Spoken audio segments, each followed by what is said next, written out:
Captain George Armstrong Custer, serving as a staff officer, watched his commander struggle with the decision. The young cavalry officer had graduated last in his West Point class, but possessed an intuitive understanding of battle that his superiors often lacked. Custer could see that the Confederates were retreating in disorder, their lines stretched thin and vulnerable. One coordinated assault might end the war before winter arrived. Lee, meanwhile, fought desperately to hold his shattered army together. The Confederate commander had lost nearly a third of his forces, and his remaining troops were exhausted from constant fighting. General James Longstreet's corps held the right flank, but ammunition was running low and reinforcements were non-existent.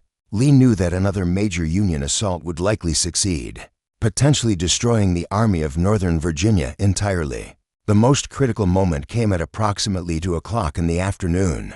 Confederate General Daniel Harvey Hill, whose troops had been driven from Bloody Lane, sent an urgent message to Lee reporting that the center of their line had collapsed. Union forces were pouring through the gap, threatening to cut the Confederate army in half. Lee had no reserves to send. Every available soldier was already committed to the fighting. McClellan received similar reports from his own commanders, all urging immediate action. General Edwin Vose Sumner, the oldest corps commander in the Union Army, personally rode to McClellan's headquarters to request permission to advance. The grizzled veteran argued that the Confederates were finished, that one more push would end the rebellion.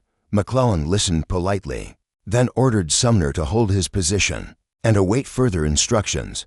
Historical analysis by the Smithsonian Institution suggests that McClellan's hesitation at this crucial moment may have prolonged the Civil War by 2 years. The opportunity to destroy Lee's army in Maryland would never come again. Instead of pressing his advantage, McClellan convinced himself that the Confederates were laying a trap, that Lee was somehow luring him into a devastating counterattack. As the afternoon wore on, Lee managed to stabilize his lines through sheer force of will and desperate improvisation. Confederate artillery was repositioned to cover the gaps in the infantry, and scattered units were reformed into coherent defensive positions. The moment of maximum Confederate vulnerability passed, and with it, the Union's best chance for a decisive victory that might have ended the war. Before another 100,000 Americans died in the battles to come, while McClellan wrestled with indecision at headquarters, the battle's final phase was unfolding 3 miles southeast along Antietam Creek. General Ambrose Everett Burnside, commanding the Union 9th Corps, had been ordered to cross the creek and attack the Confederate right flank. The plan was simple in concept, but deadly in execution. Burnside's 12,000 men would storm across a narrow stone bridge under heavy enemy fire, then sweep up the hillside to capture the town of Sharpsburg. The bridge itself was a marvel of engineering when built in 1836, constructed of local limestone and designed to carry wagon traffic between Maryland and Virginia. Spanning Antietam Creek at one of its narrowest points, the structure measured 125 feet long and 12 feet wide. Under normal circumstances, it was barely adequate for two-way traffic. During battle, it became a death trap. General Robert Toombs of Georgia commanded the Confederate forces defending the bridge approaches. The former United States Senator turned Brigadier General had positioned his troops on the steep bluffs overlooking the creek, creating overlapping fields of fire that covered every approach to the bridge. Toombs had fewer than 500 men, but their position was virtually impregnable. Any Union force attempting to cross would be forced into a narrow column, vulnerable to concentrated rifle fire from concealed positions. Burnside's first assault began at 10 o'clock in the morning. Led by Colonel George Crook's Ohio Regiment, the men advanced in column formation, their blue uniforms making perfect targets against the stone bridge. Confederate sharpshooters, hidden among the rocks and trees on the opposite bank, opened fire when the Union troops were halfway across. The narrow bridge became a killing field as soldiers fell into the creek below, their bodies swept away by the current. Private Samuel Hartwell of the 11th Connecticut Infantry watched in horror as his company was decimated attempting to cross the bridge. The young farmer from Hartford had enlisted with dreams of glory, but the reality of combat was far different from his expectations. Men fell around him with sickening thuds, their screams echoing off the stone walls of the bridge. Those who survived the crossing found themselves trapped on the far side. Unable to advance up the steep slope under withering Confederate fire, the attacks continued. Throughout the morning, each assault ending in bloody failure. Union officers, desperate to fulfill their orders, sent regiment after regiment across the bridge, only to watch them melt away under Georgian fire. The stone structure became slippery with blood, and the creek below was choked with bodies.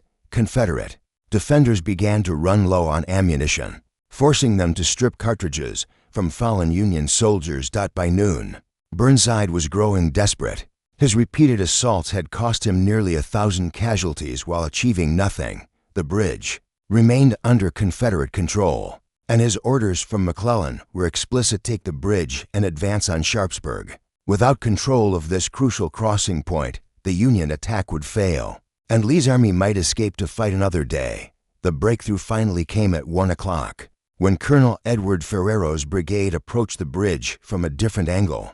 Instead of attacking straight across, Ferrero's men used the cover of trees and rocks to get closer to the creek bank. The 51st New York Infantry, many of them recent immigrants from Europe, led the charge with bayonets fixed. Their assault was timed to coincide with covering fire from Union artillery positioned on the opposite hills. According to military records preserved at the National War College, the key to success was coordination between infantry and artillery. As Ferrero's men charged across the bridge, Union cannons poured shells into the Confederate positions, forcing the defenders to take cover. For the first time all day, Union soldiers were able to cross the bridge without being cut down by rifle. Fired up, the Georgians, running low on ammunition and overwhelmed by the sustained assault, began to fall back toward Sharpsburg. Toombs, wounded in the leg but still defiant, ordered his men to conduct a fighting withdrawal.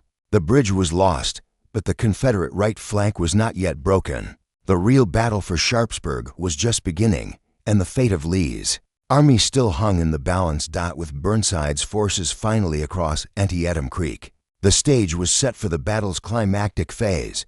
The Union 9th Corps, bloodied but determined, began forming up for the assault on Sharpsburg. General Ambrose Burnside, his distinctive whiskers matted with sweat and gunpowder, rode among his men offering encouragement. The stone bridge behind them was now known to every soldier as Burnside's Bridge, though the general himself would have preferred a less costly victory. The town of Sharpsburg lay just 800 yards up the slope from the creek crossing. To Confederate eyes, it must have seemed like an impossible distance to defend. General Robert Edward Lee had positioned his last reserves, barely 2,000 men, between Burnside's advancing corps and the town. If Sharpsburg fell, the entire Confederate army would be cut off from their retreat routes into Virginia. The fate of the rebellion hung in the balance.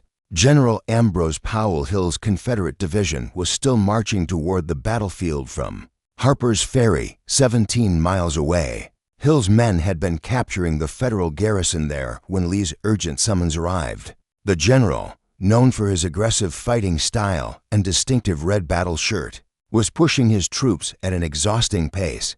They had been marching since dawn, leaving a trail of exhausted soldiers along the dusty Virginia roads.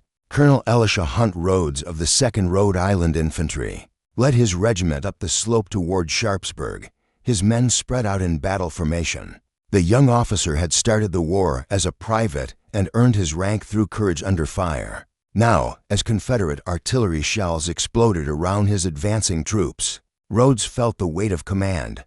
Every decision could mean life or death for the men who followed him. The Confederate defense was desperate but effective. General David Rumph Jones, commanding the troops facing Burnside, had deployed his men behind stone walls and in farmhouse cellars throughout the town. These veteran soldiers, many of them survivors of previous battles, knew that retreat was impossible. Behind them lay the Potomac River and Virginia's safety. But first they had to hold long enough for Lee's army to escape. As Burnside's assault gained momentum, Union artillery began shelling Sharpsburg itself. The civilian population, caught between the armies, huddled in basements and cellars as cannonballs crashed through their homes. Mrs. Elizabeth Kretzer, whose family had lived in the town for 3 generations, watched from her cellar window as soldiers fought hand to hand in her front yard. The war had finally come to her doorstep. The morning mist clung to Antietam Creek like a shroud, masking the carnage that would soon unfold on September 17, 1862.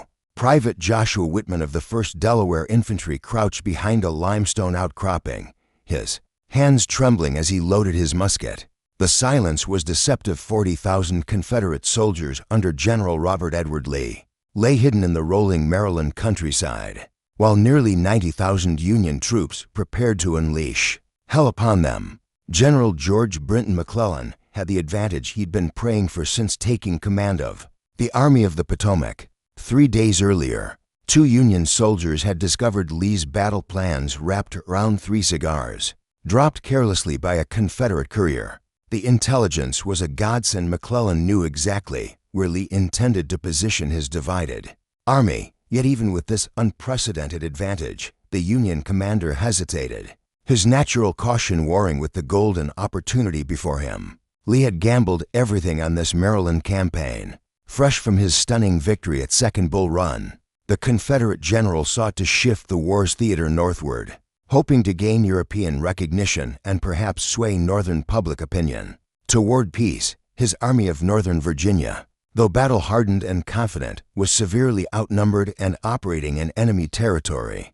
The stakes couldn't be higher. A decisive Confederate victory might bring England and France into the war, while a Union triumph could crush Southern hopes for independence. As dawn broke over Sharpsburg, Maryland, the first shots rang out near Dunker Church. General Joseph Hooker's First Corps advanced through the pre-dawn darkness, their boots crunching on frost-covered grass. The Confederates, positioned along high ground overlooking the creek, had prepared defensive positions throughout the night. General Thomas Jonathan Stonewall Jackson's men waited in the shadows, their rifles trained on the approaching blue-clad figures. The battle's opening phase centered on the cornfield, a 30-acre plot of towering stalks that would soon become synonymous with slaughter. Hooker's troops moved through the corn in formation, their flags barely visible above the golden tassels. Suddenly, Confederate artillery erupted from the Dunker Church ridge, sending cannonballs screaming through the ranks.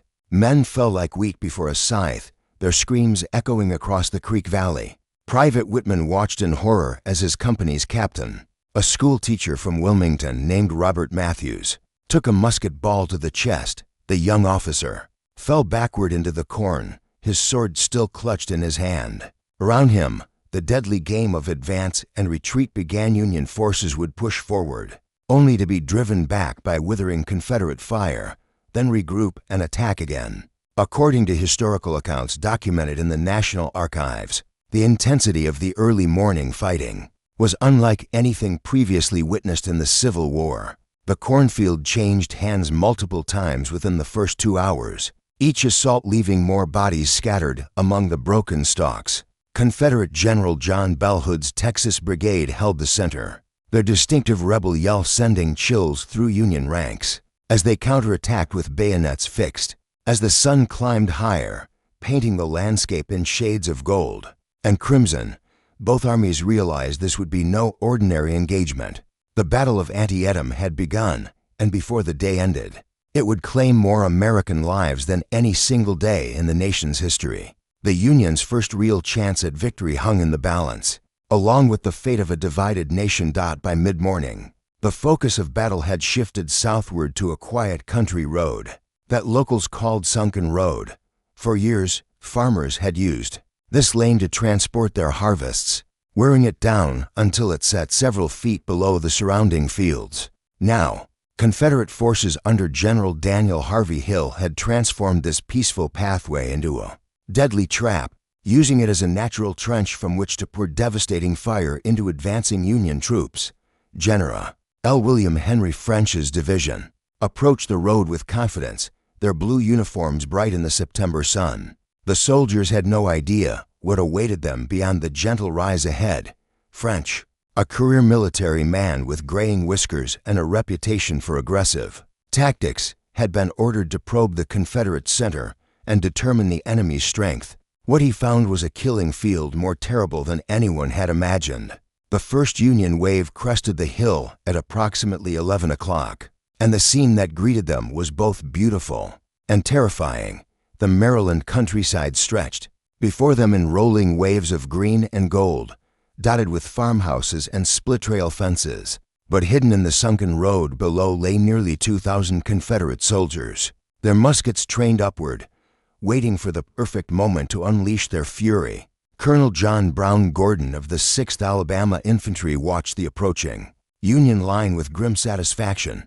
A lawyer-turned-soldier, Gordon had already proven himself in previous battles, earning the respect of his men through his courage under fire. His regiment occupied a prime position in the road, their rifles resting on the worn earth embankment. When the Union soldiers appeared on the ridge above, Gordon raised his sword and shouted the command that would echo through history: "Fire!" The Confederate volley was devastating.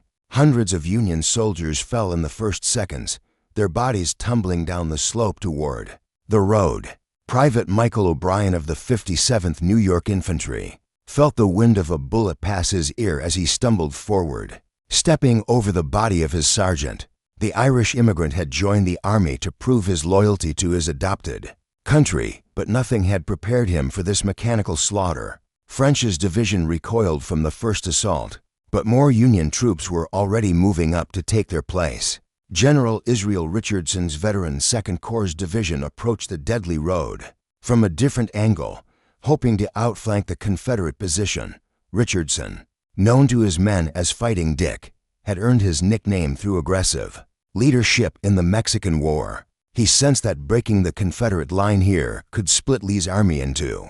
The battle for Sunken Road raged for over 3 hours. Union forces would advance, suffer terrible casualties, retreat, regroup, and attack again. The road itself began to fill with Confederate dead as Union artillery found the range and began dropping shells directly into the trench. The cramped confines that had provided protection now became a death trap, with soldiers unable to escape the exploding shells. As documented in official military records held at the Library of Congress, the turning point came when Colonel Francis Barlow of the 61st New York Infantry identified a gap in the Confederate line. The young Harvard graduate led his regiment in a flanking maneuver that caught the defenders by surprise. Barlow's men poured rifle fire into the road from an unexpected angle, forcing the Confederates to abandon their seemingly impregnable position. The retreat began slowly, then became a rout. Confederate soldiers scrambled out of the road, leaving behind their dead and wounded. The pathway that had been their fortress became their graveyard. When Union forces finally occupied the position, they found the road so choked with bodies that it was nearly impassable. From that day forward, the quiet country lane would be known by a different name: Bloody Lane, a testament to the terrible price of war in a divided nation. General George Brinton McClellan stood atop a hill overlooking the Antietam battlefield, his field glasses trained on the Confederate lines. The 35-year-old commander of the Army of the Potomac had every reason to feel confident his forces had gained significant ground, and intelligence reports suggested Lee's army was on the verge of collapse. Yet McClellan hesitated, his natural caution overriding the golden opportunity before him. The Union commander had earned his position through organizational brilliance rather than battlefield prowess. After the disaster at First Bull Run, President Abraham Lincoln had turned to McClellan to rebuild the demoralized Army of the Potomac. The young general had exceeded expectations, transforming a collection of militia units into a professional fighting force. His soldiers adored him, calling him Little Mac with genuine affection. But McClellan's greatest strength, his careful attention to detail, had become his greatest weakness. When decisive action was required from his command post, McClellan could see the smoke rising from Bloody Lane, where Richardson's division had just broken the Confederate center. Messengers arrived constantly with reports of Confederate weakness and requests for reinforcements. To exploit the breakthrough, Major General William Buell Franklin's 6th Corps, 18,000 fresh troops, waited in reserve just minutes away from the front lines. A single order from McClellan could have sent them forward to shatter Lee's army completely. But McClellan's mind was clouded by doubt. His intelligence chief, Alan Pinkerton, had consistently overestimated Confederate strength throughout the campaign. Based on Pinkerton's reports, McClellan believed he faced nearly 100,000 enemy soldiers when Lee actually commanded fewer than 40,000. This phantom army haunted McClellan's every decision, turning aggressive opportunities into defensive concerns. For the soldiers who survived Antietam, the battle became a defining moment in their lives. Private Joshua Whitman of the 1st Delaware Infantry, who had crouched behind limestone rocks that September morning, carried shrapnel in his shoulder for the rest of his life. He returned to his farm in New Castle County, married his childhood sweetheart, and raised 6 children. But every September, as autumn mist rose from the fields, he would remember the screams of wounded men and the thunder of artillery along Antietam Creek. The medical innovations developed during and after Antietam revolutionized battlefield care. Dr. Jonathan Letterman, the Union Army's medical director, implemented new systems for evacuating and treating wounded soldiers. His methods, refined through the terrible experience of Antietam, would save thousands of lives in subsequent battles. The establishment of organized ambulance corps and field hospitals became standard practice, contributing to improved survival rates despite the war's increasing intensity. Photography played a crucial role in shaping public perception of the battle's aftermath. Alexander Gardner's images of Confederate dead scattered across the battlefield brought the reality of war into American parlors for the first time. The New York Times reported that visitors to Brady's gallery stood in stunned silence before the photographs, many weeping openly. The romantic notions of war that had prevailed in 1861 were forever shattered by these stark images of death and destruction. The town of Sharpsburg itself bore the scars of battle. For decades, nearly every building had been damaged by artillery fire, and the local economy was devastated. The Dunker Church, scene of some of the heaviest fighting, was rebuilt but never fully recovered its pre-war congregation. Local families, many of whom had lost sons in the battle, struggled to rebuild their lives amid the physical and emotional wreckage. General Robert E. Lee's army, though bloodied at Antietam, would recover to fight again. The Confederate commander learned valuable lessons from his Maryland campaign, particularly about the dangers of dividing his forces in enemy territory. His subsequent victories at Fredericksburg and Chancellorsville would restore Confederate morale and extend the war for 2 more years. But the strategic initiative had shifted permanently to the Union. The Battle of Antietam also marked the emergence of several military leaders who would shape the war's final phases.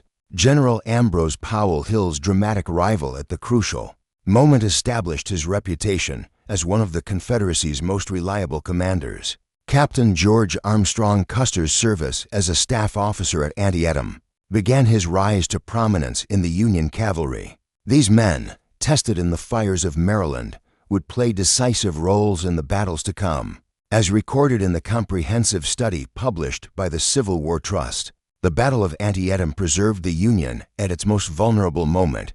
Had Lee's invasion succeeded, European recognition of the Confederacy would likely have followed, potentially leading to foreign intervention. The Union victory, though costly and incomplete, kept the rebellion contained within the South and provided the political capital necessary for Lincoln to issue the Emancipation Proclamation. The battlefield itself became a sacred site, preserved by veterans and local citizens who understood its historical significance. The Antietam National Battlefield, established in 1962, allows visitors to walk the same ground where American soldiers fought and died. The Cornfield, Bloody Lane, and Burnside's Bridge remain as monuments to the sacrifice of a generation that paid the ultimate price for their convictions.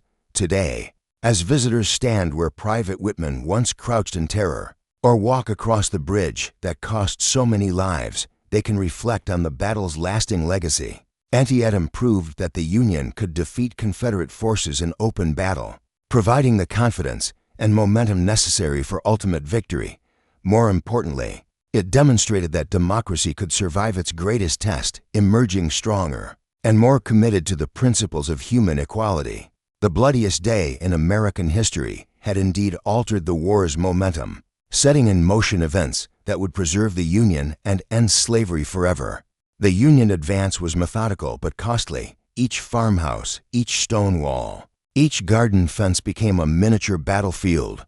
Confederate sharpshooters, hidden in buildings throughout the town, picked off Union officers and sergeants with deadly accuracy.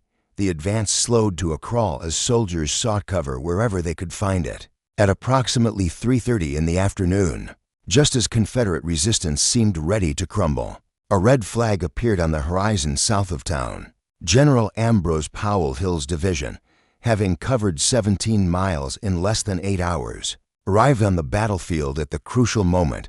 Hill himself, wearing his famous red shirt, rode at the head of his column, his presence immediately recognizable to both armies. The arrival of Hill's fresh troops transformed the tactical situation completely. Confederate soldiers, who had been preparing to retreat, suddenly found themselves reinforced by 3,000 battle-hardened veterans. Hill's men, despite their exhausting march, formed up immediately and counterattacked Burnside's exposed flank. The tables had turned once again. Private Thomas Jackson of the 33rd Virginia Infantry, not to be confused with the famous general, stumbled forward with Hill's advancing line. The young soldier had discarded his knapsack miles ago to keep up with the brutal pace of the march. Now, with his musket in hand and the enemy before him, he felt the surge of adrenaline that carried exhausted men into battle. As detailed in records from the Virginia Historical Society, Hill's counterattack caught Burnside's forces completely off guard. The Union troops, who had been advancing steadily toward victory, suddenly found themselves under attack from an unexpected direction. The momentum of the assault was broken, and Burnside's men began falling back toward the bridge they had fought so hard to capture. The sun was beginning to set over the Maryland countryside. As the Battle of Antietam reached its conclusion, both armies had fought themselves to exhaustion, but neither had achieved a decisive victory. The Confederate army remained intact, though bloodied and battered, while Union forces controlled most of the battlefield, but had failed to destroy their enemy completely. As darkness fell over the Antietam battlefield on September 17, 1862, an eerie silence replaced the thunder of artillery and crack of musket fire. The acrid smell of gunpowder mixed with the metallic scent of blood, creating an atmosphere that would haunt survivors for the rest of their lives. More than 23,000 American soldiers lay dead, wounded, or missing, making this the bloodiest single day in the nation's history. General Robert Edward Lee surveyed his shattered army from his headquarters near Sharpsburg. The Confederate commander's face showed the strain of the day's fighting, his gray beard stained with dust and his uniform torn by a near miss from Union artillery. Lee's Army of Northern Virginia had suffered catastrophic losses, nearly 13,000 casualties from an army that had numbered fewer than 40,000 at dawn. Yet somehow, his men had held their ground and prevented complete annihilation. The Confederate withdrawal began in the early hours of September 18th. Lee's army, moving like ghosts through the pre-dawn darkness, crossed the Potomac River at Bottler's Ford and retreated into Virginia. The invasion of Maryland was over, but the Army of Northern Virginia lived to fight another day. Lee had gambled everything on this campaign and lost, but he had avoided the total destruction that would have ended the Confederacy. General George Brinton McClellan chose not to pursue the retreating Confederates, a decision that would haunt him for the rest of his career. The Union commander still believed he faced superior numbers and worried about Confederate reinforcements. His failure to press the advantage drew harsh criticism from President Lincoln and ultimately cost McClellan his command of the Army of the Potomac. The human cost of the battle was staggering. Union forces suffered over 12,000 casualties, including General Israel Richardson, who died from wounds received at Bloody Lane. Confederate losses were proportionally even higher, with entire regiments virtually eliminated. The 1st Texas Infantry, part of Hood's brigade, entered the battle with 226 men and emerged with only 40 able to answer roll call. Captain Oliver Wendell Holmes, Jr., future Supreme Court Justice, lay wounded on the field with a bullet through his neck. The young Harvard graduate had enlisted as a private and earned his commission through courage under fire. His father, the famous poet and physician, would travel from Boston to search for him among the thousands of casualties.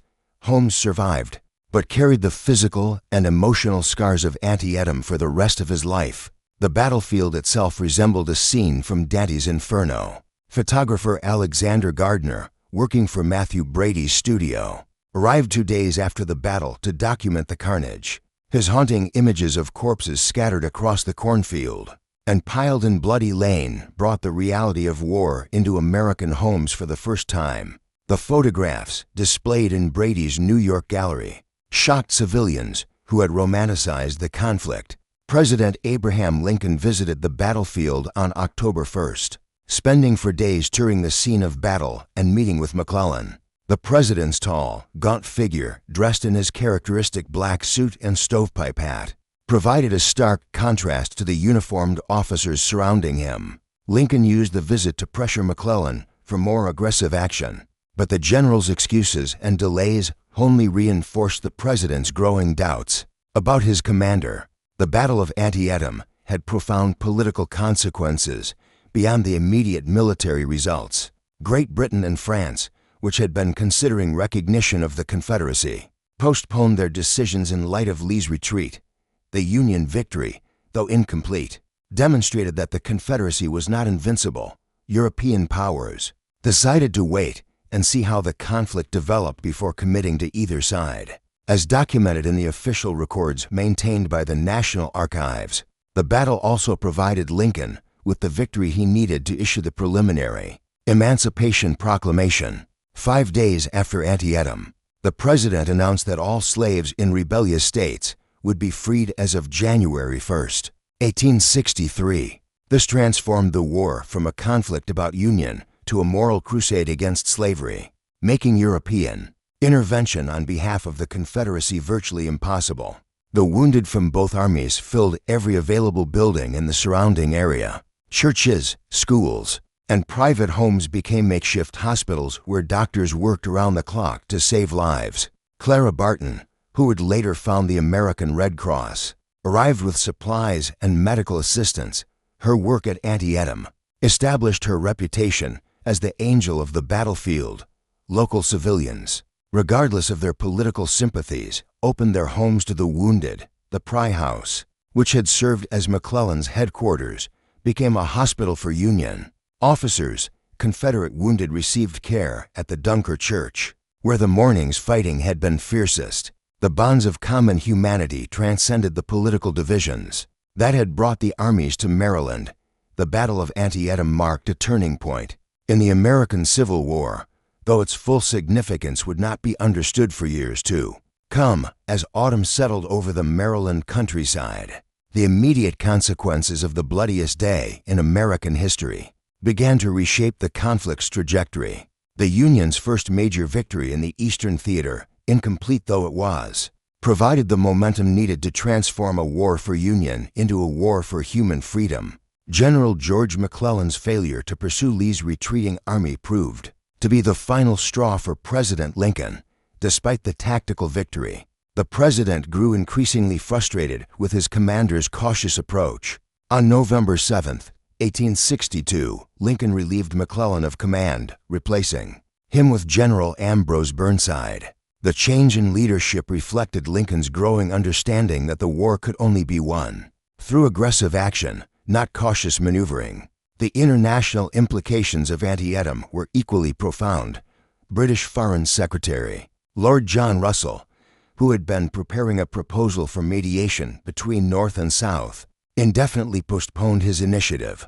The Confederate defeat, combined with Lincoln's Emancipation Proclamation, made it politically impossible for European powers to support the slave-holding South. The Confederacy's hopes for foreign intervention, which had seemed so promising after Second Bull Run, effectively died on the Maryland battlefield.